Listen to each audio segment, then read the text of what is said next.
오늘 하나님께서 우리에게 주시는 말씀은 욥기 23장 1절에서 17절까지의 말씀입니다. 구약 성경은 783쪽에 있습니다.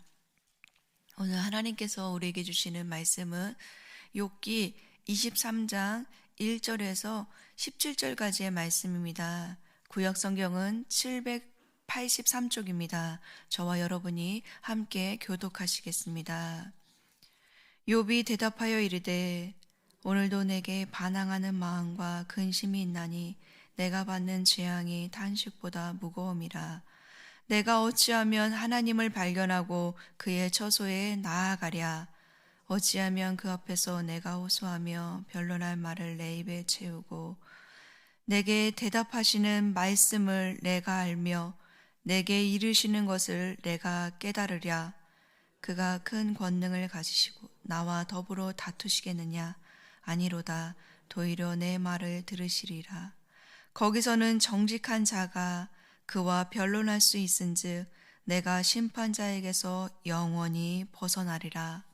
그런데 내가 앞으로 가도 그가 아니 계시고 뒤로 가도 보이지 아니하며 그가 왼쪽에서 일하시나 내가 만날 수 없고 그가 오른쪽으로 돌이키시나 배울 수 없구나. 그러나 내가 가는 길을 그가 아시나니 그가 나를 단련하신 후에는 내가 순금같이 되어 나오리라. 내 발이 그의 걸음을 바로 따랐으며 내가 그의 길을 지켜 치우치지 아니하였고 내가 그의 입술의 명령을 어기지 아니하고 정한 음식보다 그의 입의 말씀을 귀히 여겼도다.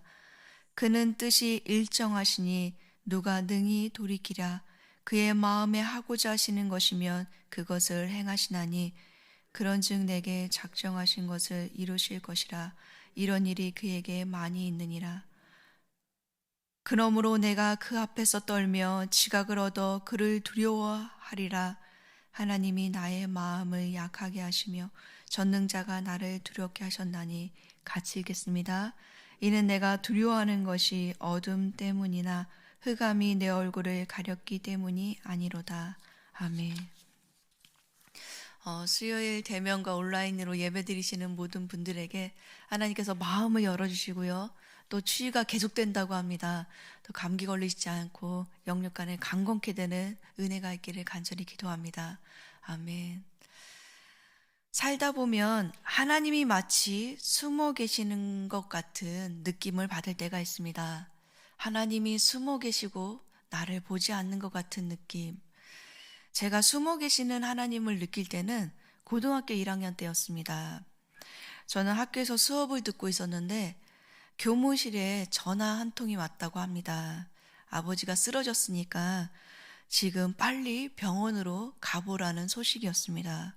그래서 학교를 조퇴하고 저는 병원으로 간 것이 아니라 교회로 달려갔습니다. 그때 한 가지 소원은 아버지를 살려달라는 기도였습니다. 그렇게 간절히 살려달라는 기도를 드리고 사람이 이렇게 다급하게 되면은 막 이렇게 서원 기도도 하게 되는 것 같습니다. 살려만 주시면 제가 뭐든지 하겠습니다. 주님을 위해 살겠습니다. 라고 고백했던 것 같아요. 근데 기도 시간이 얼마나 지났을 때 저희 교회 담임 목사님께서 1시간 기도하면 내 말만 하지 말고 하나님의 말씀을 듣기 위해서 1시간 성경을 봐야 된다는 말씀이 갑자기 그 시간에 생각이 났습니다. 그래서 간절한 마음이 있었기 때문에 응답을 바라는 마음에서 말씀을 보기 시작했습니다. 텅 빈 예배당에 제가 오기 전 누군가 펴놓은 검정색 표지에 빨간색 테두리로 된 성경책이 있었는데요. 그 당시 성경책은 이렇게 세로로 되어 있었습니다. 세로로 된 성경책에 욥기서 23장 말씀이 펴져 있었습니다. 그리고 욥기 23장 10절의 말씀에 붉은 줄이 선명하게 그어져 있었습니다. 그러나 내가 가는 길을 그가 아시나니 그가 나를 단련하신 후에는 내가 순금같이 되어 나오리라. 그리고 8절에는 내가 앞으로 가도 그가 아니 계시고 뒤로 가도 보이지 아니하며 그가 왼쪽에서 일하시나 내가 만날 수 없고 그가 오른쪽으로 돌이키시나 배울 수 없구나 라는 말씀이 있었습니다. 저는 응답을 원해서 말씀을 읽었는데 이 말씀은 제가 응답받고 싶었던 말씀이 아니었습니다. 그렇게 응답도 없이 아버지는요, 그날 돌아가셨고요. 마치 하나님이 숨어 계시고 나의 삶에 전혀 개입하지 않는 듯한 그런 마음을 받았지만 이 말씀은 저도 모르게 제 가슴 속에 계속 남았던 것 같습니다. 오늘 본문에 나오는 욥도요, 침묵하신 하나님, 마치 숨어 계신 하나님 앞에서 자신의 의로움을 주장하기 위해 하나님을 간절히 만나기를 원하고 있습니다. 그래서 욥은 하나님께 직접 나아가길 바라는 열망을 그대로 표현하고 있어요. 첫째, 욥은 하나님의 처소로 나아가 그 앞에 호소하기를 원한다고 고백하고 있습니다. 우리 본문 3절과 4절의 말씀인데요. 우리 3절과 4절의 말씀을 함께 읽어보시겠습니다. 시작. 내가 어찌하면 하나님을 발견하고 그의 처소로 나아가랴. 어찌하면 그 앞에 내가 호소하며 변론할 말을 내 입에 채우고. 아멘. 욥은 어디서도 하나님을 발견할 수 없다고 지금 탄식하고 있습니다. 어디서 하나님을 발견할 수 있으면 좋으련만 자기는 하나님을 만날 수 없다고 말하고 있습니다. 그래서 하나님의 처소로 나아가 자기의 억울한 사정을 다 알고 싶지만 그 하나님을 만날 수 없다고 지금 고백하고 있습니다. 욥은요, 자신의 결백함을 확신했기에 의와 공의로 세워진 주의 보좌 그 처소에 나아가서 하나님께 호소하길 원했던 것입니다. 그런데 욥이 이토록 하나님께 호소하고자 했던 그 마음의 중심에는요, 친구들이 말하는 인과 응보, 즉 원인과 결과에 따른 응당한 보상에 대한 규범적 지혜가 틀렸음을 입증하고 싶었던 것입니다.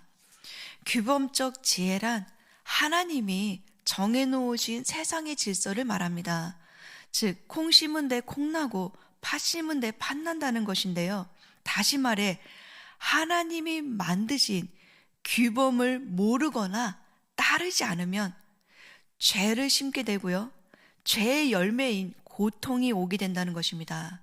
그러니 욥에게 고통이 왔다는 것은 욥이 죄를 지었기 때문이라고 주장하는 것인데, 그래서 이 앞에 길게 욥의 친구들이 얘기한 모든 것은 이 핵심에서 벗어나지 않습니다.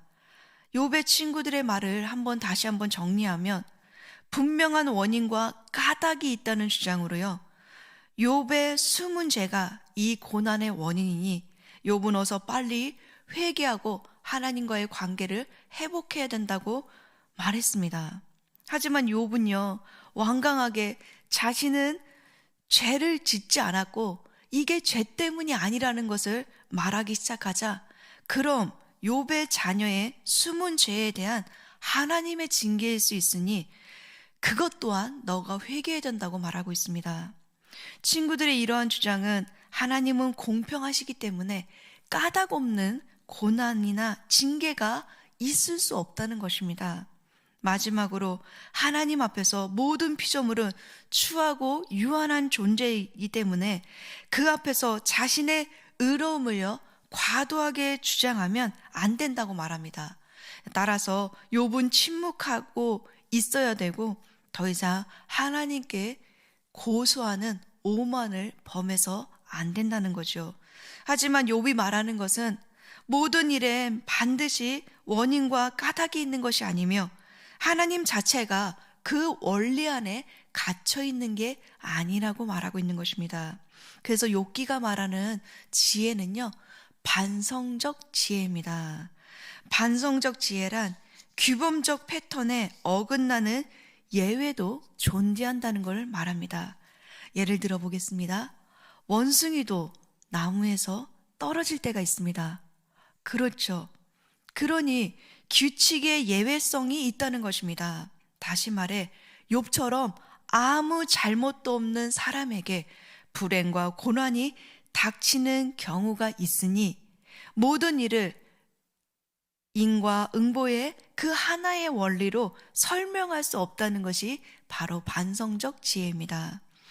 즉 인간의 패턴과 인간의 규칙을 그 예외적으로 벗어나는 하나님의 지혜와 하나님의 절대적인 주권과 섭리가 있다는 것입니다.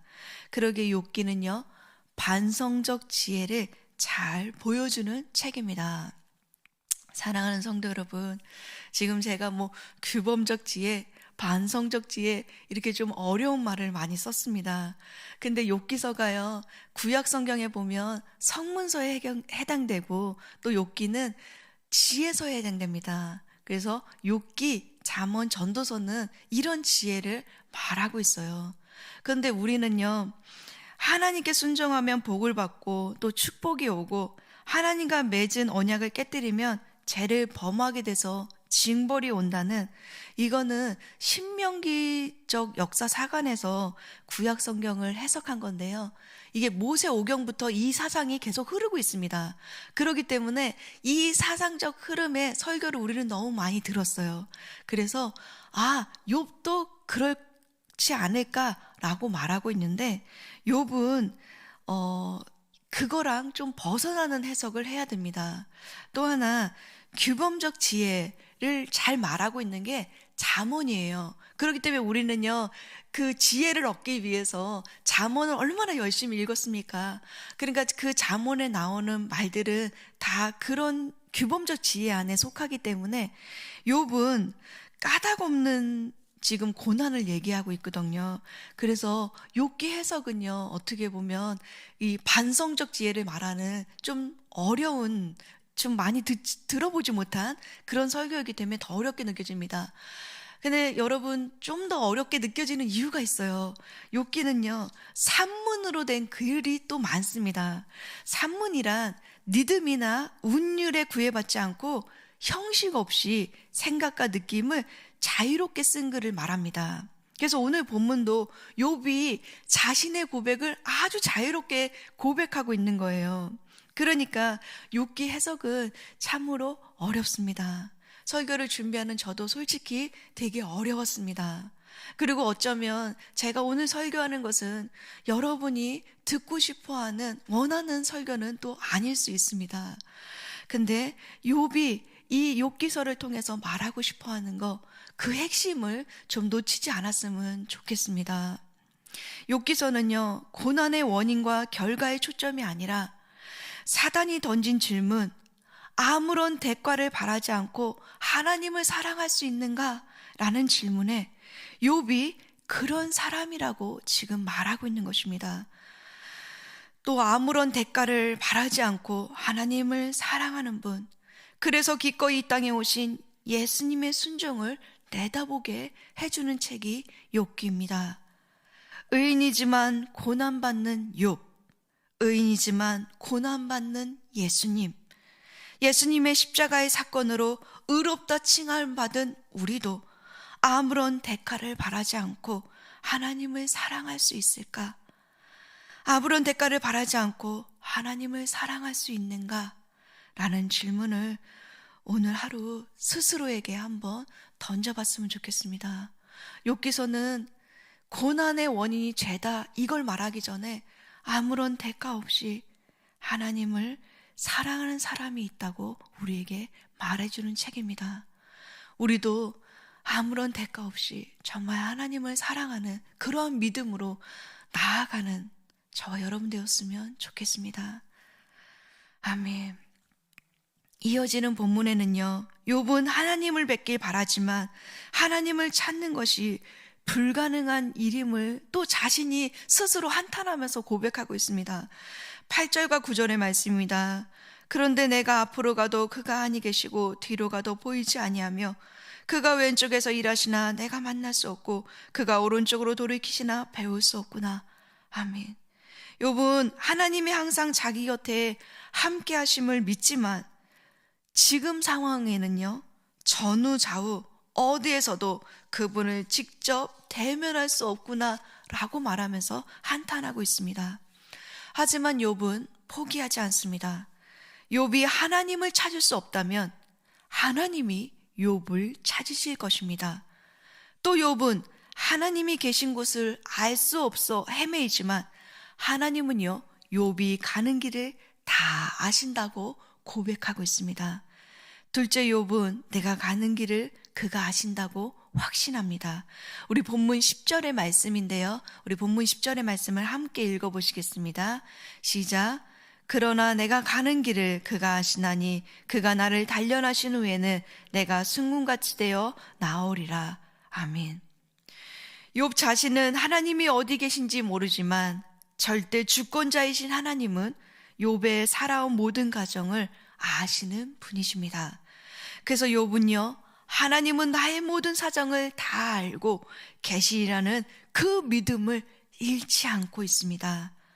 욥은 고난 중에도 하나님의 주권을 인정하고 그분의 섭리에 순종하고자 믿음을 잃지 않으면서 그분이 다 아신다, 그분이 다 보고 계신다 라는 그 믿음을 고통 중에도 고난 중에도 붙들고 있습니다.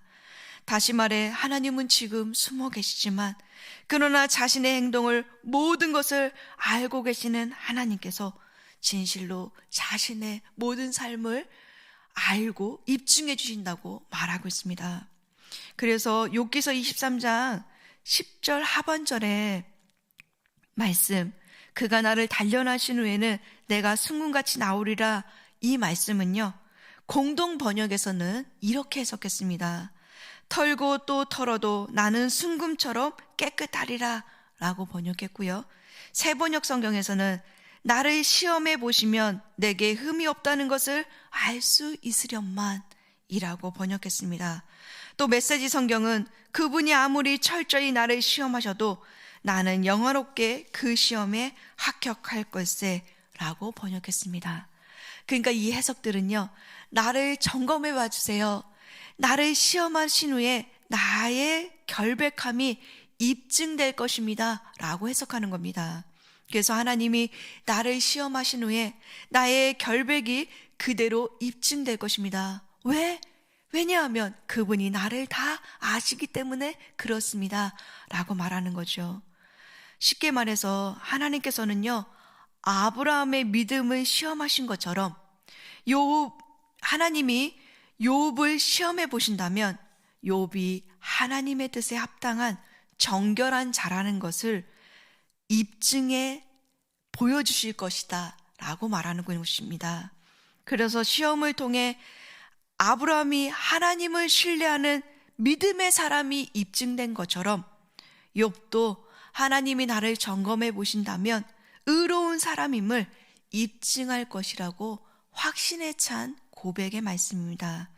그러기에 욥이 당하는 고난은요, 하나님, 나를 좀 하나님께서 시험해 보시고 내가 의로운 사람이라는 것을 좀 입증해 주세요 라고 말하는 거죠.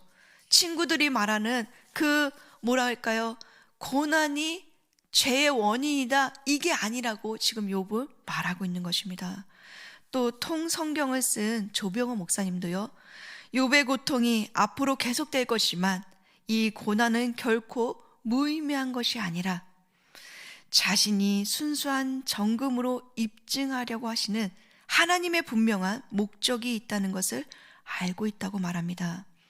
그래서 욥은 아직 그의 고난이 해석되지는 않지만 하나님을 향한 믿음과 신뢰는 저버리지 않는다고 말하고 있습니다. 또 욥기를 쓴 김혜권 교수님은요, 그의 책에서는 2세기 교부인 이레네우스 해석을 그대로 가져왔습니다. 초대교회 교부 중에 2세기 때 이레네우스라는 교부가 있었는데요. 그 교부는 이 말씀을 목적론적 고난 이해로 해석했습니다. 그래서 욥 자신은 지금 억울한 고난을 당하고 있지만 그것이 죄로 인한 것이 아니라 욥 자신이 순수한 금임을 입증해 주는 것이다 라고 말했고요. 욥 자신이 비록 하나님께 의인으로 인정받았지만 목적론적 고난은 이 고난을 통해 금으로 입증될 뿐만 아니라 더 성숙해질 기회를 제공해 준다고 말합니다. 그래서 욥은 지금 귀로만 듣던 하나님을 고난의 과정을 통해 자신이 죄가 없다는 것을 입증하고요, 이제는 창조주 하나님을 직접 보게 되는 계기가 되고 창조주 하나님의 사랑을 깨닫는 계기가 된다고 말하고 있습니다. 그래서 김혜근 교수님은 그의 책에서 욥의 고난은 죄와 상관없는 고난으로, 욥이 죄와 상관없는 고난을 받았기에 예수님이 죄와 상관없는 고난을 받으실 수 있고, 죄와 상관없는 고난을 받아서 남의 죄를 대속해주는 고난이 있다고 말하고 있습니다. 이처럼 욥은요, 자신의 재산과 아내와 10자식을 잃고 몸에 병까지 들어 소망까지 끊어졌음에도 불구하고 이해할 수 없는 고난, 까닭이 없는 그 고난, 죄와 상관없는 그 고난 중에도 하나님을 신뢰하는 것을 잃어버리지 않았습니다. 욥은 고통과 어두움에 가득한 길고 긴 터널을 통과하면서 하나님의 믿음을 저버리지 않았던 사람입니다. 사랑하는 성도 여러분, 모든 인생은 고통의 터널을 지나고 있습니다. 자녀의 문제로, 때로는 가정의 문제로, 때로는 관계의 문제로, 때로는 건강의 문제, 부부의 문제로, 그리고 요즘처럼 경제적인 어려움이 더 심할 때 우리 육신의 마음과 모든 정신적인 그런 마음의 고통까지 더해져서 고통의 긴 터널을 지나며 그냥 주저앉아 있고 싶어하는 사람도 있습니다. 그냥 무기력 가운데 자신을 내버려 두는 사람도 있습니다. 그래서 현장 예배가 열렸지만 이곳에 다시 나와서 하나님을 찾고자 하는 사람들이 어쩌면 더 없을지도 모릅니다. 고통은 누구나 싫어합니다. 그리고 그 고통은 누구나 견딜 수 없는 현실인 것은 맞습니다. 그럼에도 불구하고 우리의 현실은 고통이 연속일 때 그 고통 가운데 그 고통을 주시는 하나님의 의미가 무엇인지 발견했으면 좋겠습니다. 그리고 저는요, 마지막으로 C.S. 루이스가 쓴 고통의 문제, 그 책에서 그 책의 말을 인용하면서 설교를 마무리하고 싶습니다. 이 책에서는 이렇게 말합니다. 고통의 유무가 하나님의 사랑의 유무를 결정하는 것이 아니라 하나님은 언제나 인간을 사랑하시며 고통과 사랑의 문제는 서로 연관될 수 없는 문제입니다. 고통 중에 있다면 하나님이 사랑하지 않기 때문이 아니라 여전히 하나님은 여러분을 사랑하고 계십니다. 라고 말하고 있습니다. 우리 안에 고통이 왔기 때문에 하나님의 사랑이 없는 게 아니라 고통의 유무와 상관없이 하나님은 여전히 우리를 사랑하고 계십니다. 그렇기 때문에 우리한테 고통이 왔기 때문에 하나님이 나를 사랑하지 않는 거 아닌가? 고통을 주시는 것은 하나님이 나를 사랑하지 않기 때문이 아닌가? 라고 말하는 게 아니라는 거죠. 고통의 유무와 상관없이 하나님은 여전히 우리를 사랑하고 계십니다. 그리고 여전히 우리를 사랑하시는 그 하나님, 붙들고 계신 하나님 앞에 우리도 욥처럼 그 신뢰와 믿음을 잃지 않고 하나님을 끝까지 믿고 신뢰하는 저와 여러분이 되셨으면 좋겠습니다. 기도하겠습니다. 사랑의 하나님, 여전히 지금도 우리를 사랑하신 하나님을 믿음의 눈을 들어서 바라봅니다. 의인이지만 고난받는 욥과 의인이지만 고난받는 예수님처럼 예수님의 십자가의 사건으로 의롭게 칭함받는 우리도 아무런 대가를 바라지 않고 하나님을 사랑할 수 있는 믿음을 더하여 주십시오. 그래서 하나님이 주시는 선물보다 하나님 그 한 분으로 만족하고 하나님의 존재와 그 사랑을 의심하지 않고 하나님의 사랑에 굳건하게 붙어 있을 수 있도록 도와주십시오. 하나님, 요즘처럼 경제적인 어려움과 또 육신적인 그리고 마음이 약해지고 가정의 문제, 또 우리가 어찌할 수 없는 자녀의 문제, 부부의 문제, 관계의 문제, 하나님 재정의 문제의 고통에 길게 이 터널을 지나갈 때 여전히 하나님이 우리를 사랑하시고 여전히 하나님이 저희들을 붙들고 계신다는 그 믿음을 잃지 않도록 도와주십시오. 그래서 하나님, 고통 중에 다시 회복시키시고, 고통 중에 우리를 떠나지 않으시고 우리를 다시 일으키시고 붙드시는 그 하나님의 사랑에 힘입어 다시 일어날 수 있는 저희들이 될 수 있도록 도와주시기 원합니다. 또 하나님, 우리가 하나님을 사랑하는 그 사랑을 잃어버리지 않고 끝까지 하나님을 사랑한다고 고백할 수 있는 저희들이 될 수 있도록 도와주십시오. 하나님 사랑합니다. 감사합니다. 예수님의 이름으로 간절히 기도합니다. 아멘.